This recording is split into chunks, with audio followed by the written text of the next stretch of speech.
Hey Waffle Gang, I do hope you are well. My name is Mark and today we're checking out some more relationship stories, and if you do love a Reddit story, why not consider hitting that like, subscribe, maybe that notification bell too, or massively helps out. It truly does. And let's crack on with today's first story. Now, today's first story comes from Lilac Lily 10, who says the work relationship between my boyfriend 24 male and his co-worker 27 female seems shady. So I, 23 female, snooped on their texts. My boyfriend has plenty of female friends, and that's fine with me. But there were some shady things I found out about him and a co-worker who developed a crush on him. She asked if he would give her a chance if they were both single, and he responded with, "If I'm being honest, yes, I pinky swear." He told her he was in love with me and had no intention of leaving me for her, and also because she's married. He told her he only saw her as a friend for now and planned on marrying me. But he said if things were different, he wouldn't reject her. He said he wasn't saying that to be nice. He told her she was cute. They were hugging each other before her confession, but he told her they should stop because he didn't want to overstep his boundaries and give other co-workers the wrong impression. She asked if those boundaries were more for her, and he told her they were for both of them. He said he wished she didn't like him because he can't like her back. She asked, can't or just don't? He responded with, I can't. He blocked her number that weekend because I was around, but unblocked her the following Monday. This seems shady to me. Apparently she developed a crush because she thought he liked her. He said he may have given that impression and he's sorry. She told him not to tell her he would have given her a chance. He said sorry and that he was just being honest. She asked if I knew about her crush and he said no because I would get jealous and whatever. They talked about it just between them. He told her they can't truly be friends until she gets over her crush, but in another instance, she told him the crush is starting to fade and he asked why so fast. Then she said she wished she was prettier so he would like her. He said she is pretty and nice, but he really loved me. Eventually her husband found out about her crush, so she blocked him. According to another co-worker, she told him that she blocked him. This other co-worker asked if he blocked her and he said yes. She asked him why. He said because she blocked him first. The worst part about all this is that he kept this a secret from me, and the blocking and unlocking makes it even shadier to me. The fact that he gave her hope is hurtful, but at the same time I'm relieved he set boundaries and is adamant about his love for me. But honestly, I don't know how to truly feel about this. I feel like he went behind my back for an ego stroke. Should I forgive him? Now, in many of the stories that we've covered in the past, we talk about emotional cheating, and it certainly feels like it's going down that route to me, that they would both get together and he pinky swore on that randomly. But then, to be fair, did follow up with he had no intention of leaving OP, and also because she's married, which again felt a bit shady to me. And then there was a particular part that jumped out to me that he's absolutely like loving the attention, because you said in another instance she told him the crush is starting to fade and he asked why so fast. Whereas I feel the answer should have been, I'm glad you're being able to move on from this. It's the right thing to do between the two of you. But Autumn Fall starts us off with, they say, they may not have physically cheated, but aren't they emotionally cheating? OP replies saying, it seems like emotional cheating, but part of me is in denial. I want to believe that he was just letting her down gently and didn't want to cause drama at work. Some of the things he said to her goes beyond politeness, however. The major issue is, if there was nothing going on, why did he hide this? Pixamel says, I think what makes it shady is the fact that he kept it a secret from you. That's what's making me question his motives. He definitely flirted and liked the attention. Emotional cheating exists and he didn't put strong boundaries after the first time it happened. Instead, he's like, I'm married and we can't be together, but on the other hand, you're cute. Hey, why's your crush fading on me so fast? Why would he even ask that question? By the way, the fact he said it's just between them makes it even shadier. Where are you in this picture? It directly involves you. Bridget the Bee says, no girl, no. Everything about this is bad. Putting the fact that you snooped aside, you really shouldn't do that in the future. What you found isn't forgivable. This co-worker has no respect for your relationship. He shouldn't even want to be friends with someone like that. He's also literally hiding this from you. He knows you'd be upset and he knows this is breaking a boundary, and he's continuing to do it. Someone who is already doing shady stuff like this at 24 isn't going to last a marriage without cheating, if you don't consider this cheating already, and you'll end up miserable in your midlife stuck with a cheater. And that's when it's really hard to leave. Please do it while it's simple. He probably loves your relationship and loves how you make him feel, but if he really loved you, he wouldn't do something he knows would hurt you just to have a bit of senseless fun. Leave him. He doesn't respect you. Which SBNE replies that saying, come on, you're blowing this out of proportions. Yes, he enjoyed the attention and maybe he even flirted a bit. He was wrong to hide it though, and she was wrong to snoop. Nonetheless, you should give him credit about repeatedly refusing the co-worker. He's definitely not interested to take it farther, at least for now. I would confront him and say how I feel about the whole thing, while admitting about the message reading. Acknowledge it was wrong and explain what you felt that made you do it anyway. It's going to be a fight, but at least it will bring in view some underlying problems. Your trust issue and his idea that you get easily jealous is still fixable at this point. It's normal to be attracted to other people, especially in long-term relationships. You just have to be open about it and honest to oneself and the other person. Another commenter jumps in on this discussion. Swampy Pillow says, have to disagree. A mature adult would have shut it down. He keeps taunting the idea, keeps pushing the boundary, blocking and blocking, telling her he can't be with her versus wanting to be with her, instead of just telling her a flat out no. He keeps testing the waters and boundaries. That's unacceptable. A good partner would have been like, this is inappropriate. I'm in a committed relationship and that is the end of this discussion. But instead they keep going back to it because he likes it. And if he's going to go back to it, he may eventually act on it. So then OP comes in with their update, which says, so I decided to do something that some may have been against. I contacted the co-worker who has the crush on my boyfriend to get her side. I explained that I found out about her crush in her texts. I told her what I basically wrote in my first post. She was extremely apologetic and appeared to feel very guilty about what she had done. She admitted that her current relationship with her husband was in shambles and she was drawn to my boyfriend's friendliness and kindness. She told me that he was adamant that they no longer hug at work to set boundaries between the both of them. He has told her repeatedly that he loves me and leaving me is the last thing he wants. He's also very wary because she is married. According to her, my boyfriend even blocked her number because he suspected she wanted more than friendship. He told her they could not be true outside friends unless she gets over a crush. She told me I was a lucky girl, and out of respect for me, she told my boyfriend to keep a distance and not to talk to her at work. He didn't want to be rude, so he continued to try and stay friendly with her. She told me she doesn't initiate conversation with him anymore, but he does talk to her to keep things peaceful. When her husband found out about her crush, he was very understanding. He decided to block my boyfriend afterwards. She told my boyfriend, so he blocked her back. She said there is nothing to worry about and apologized again. I told my boyfriend that I knew about the text. He said sorry as well and told me he didn't really see her as anything more than a friend. He kept it a secret because he didn't want me to get paranoid. He said she was insecure about herself and didn't want to make her feel bad. He said she's a very nice girl. And there was a lot more comments on the update than the first post, and people were saying, there's a lot more to this story than you've been given by your boyfriend, and he was entertaining the crush. It was pretty much a landslide against the boyfriend in the update, talking about that he kept it a secret because he framed it as you getting paranoid. And there was another couple of posts from OP which pretty much had the same information, so I'm not going to reread them, but in the one, a little bit of information was changed about when they hugged, this person kissed him on the neck, and he was going to keep the information to himself.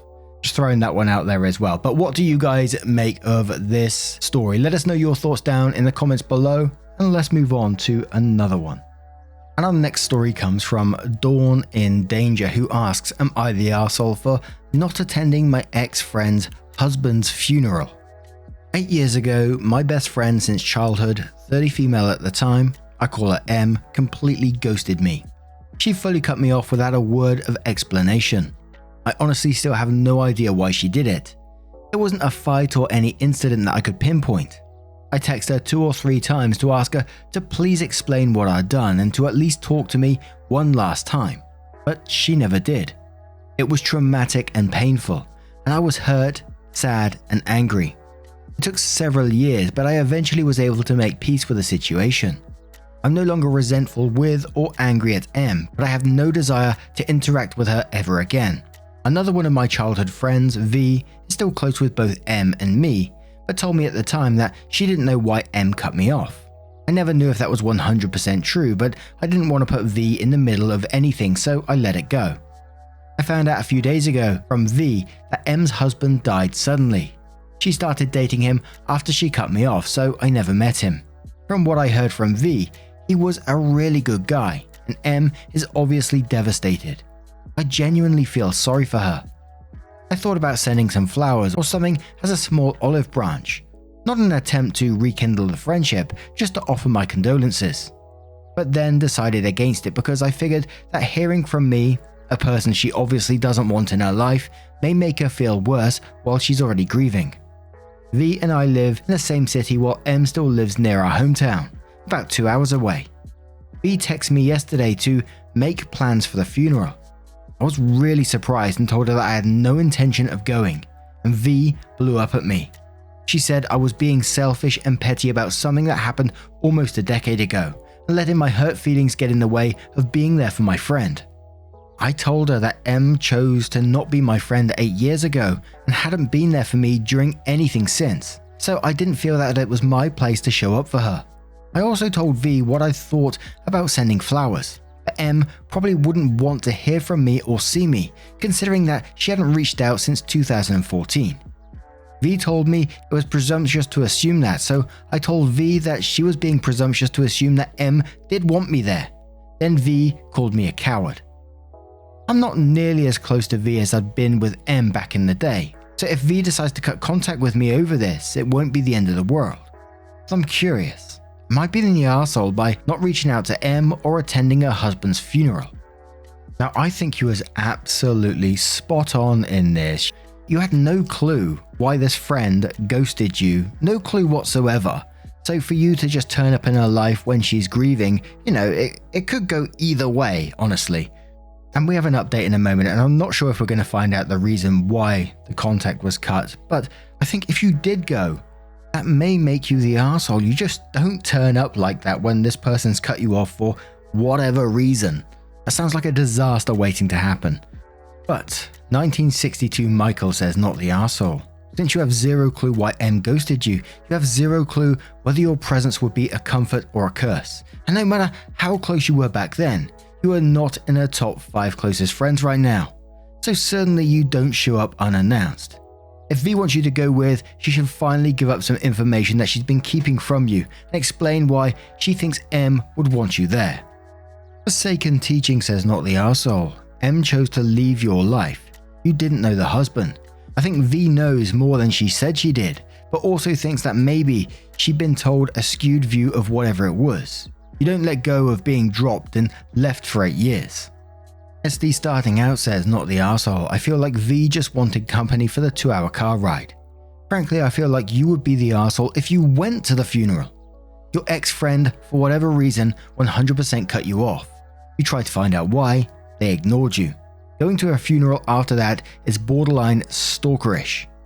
Me version 2 says not the arsehole in my view. Why would you attend the funeral of someone you'd never met, who was married to someone you'd not seen in 8 years, let alone someone who ghosted you without explanation? You don't get to walk out on people then have them fall back into being your support person. I'm surprised V would expect it either. Far Ant Eater says not the arsehole, and V needs to get her basic comprehension skills together. You and M haven't had any contact in years and your relationship ended on her terms. She's not a friend anymore. The fact that you're not leaping up to comfort some person who isn't your friend, even if their spouse just died, is perfectly understandable. You wouldn't gatecrash every random funeral that happened at the local cemetery either. Explosion quotes a section of that and says she's not a friend anymore. The fact that you're not leaping up to comfort some person who isn't your friend.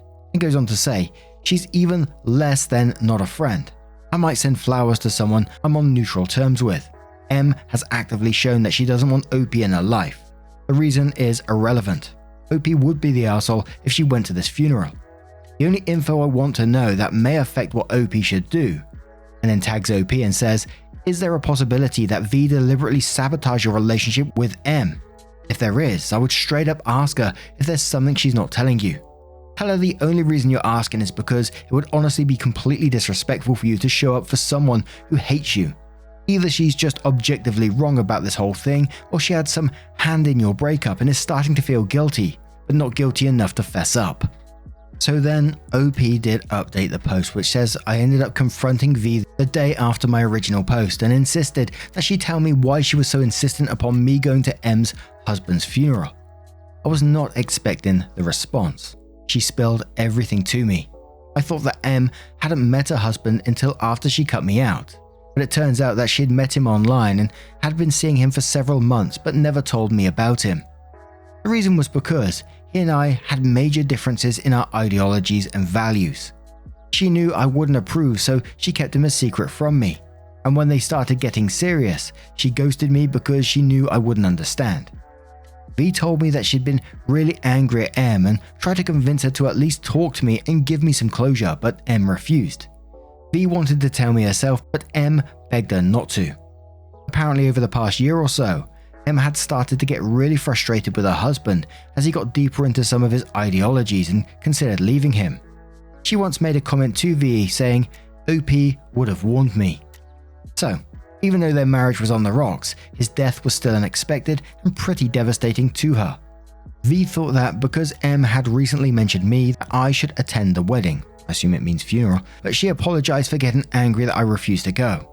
She also admitted that she was dreading making the drive and attending alone, which I and several commenters had guessed was the case.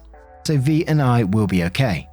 I thought about whether or not I wanted to reach out to M, and I realized that right now I still don't want to. If she decides to reach out to me at some point, I may decide to talk to her, but I'm not interested in reaching out to her. Thanks for all the support in the original post. Then OP made some comments on the update, so someone asked major differences in ideologies and values, and then says, is this a race thing or sexuality?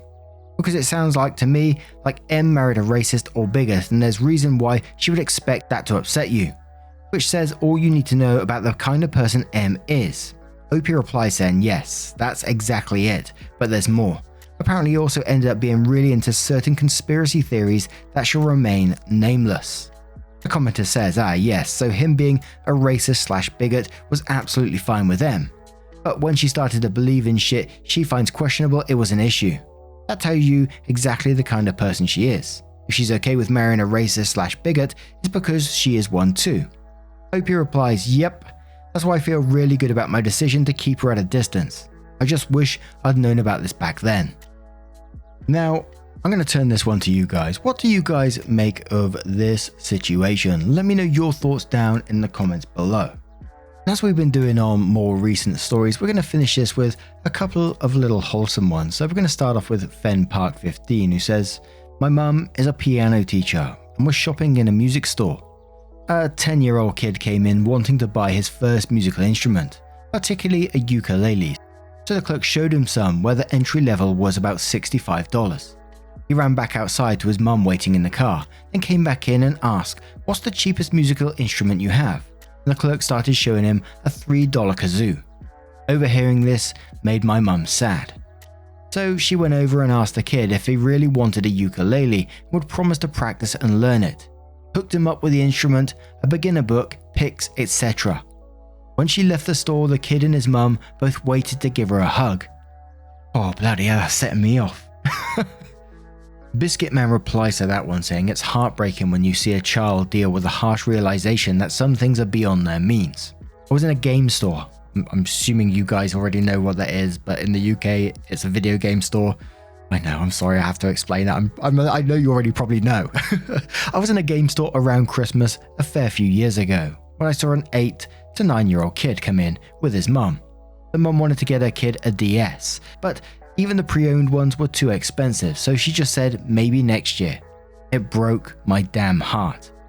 I was that child once. My family wasn't rich, but my dad always managed to get us the consoles from a generation or two back. So I was enjoying my N64 when my friends were raving about Final Fantasy X. We never sold consoles when we were done with them. Instead, we used to give them to the children's wing at our local hospital. They were always appreciative because any newer generation consoles that were donated would invariably get stolen. So these reliable older consoles were a godsend. I was there at the shop to trade in my 2DS because I'd finished playing Pokemon X and was going to use the trade-in money to buy a Steam credit gift card. But I had to follow my dad's example. I left the queue and caught up to them outside and just said hey, and handed her the bag with my boxed 2DS and the Pokemon game inside. From the look on her face when she checked the bag, I think she suspected they were stolen goods, or she was just shocked. She gave a trembling thank you and had to leave before I cried. I really hope that boy had the best Christmas ever. Bloody onion ninjas around here. But that is such a wonderful and a compassionate thing to do, remembering your past and, seeing what was going on there and you following them out. You did make me chuckle when you said it could be stolen goods. Her expression initially, but I bet you absolutely made their Christmas, so fair play to you. But what do you guys make of today's collection of stories? If you have a moment of your time, don't forget to click that like button, and don't forget about the playlists at the end of the video too. If you click on them, it'll scroll through all the stories for you, so you don't have to keep clicking randomly all over the place whilst you're running, crochet, or whatever you're up to. Don't forget to let me know as well, and hopefully I will see you in the next one. Take care, much love. Wake up, get up, stretch my legs, eat some breakfast, milk and eggs, brush my teeth up, wash my face, throw my clothes on, start my day. Wake up, I can smell the smoke from the bacon. Let's go, see the sun shining from the windows. Okay, I know that today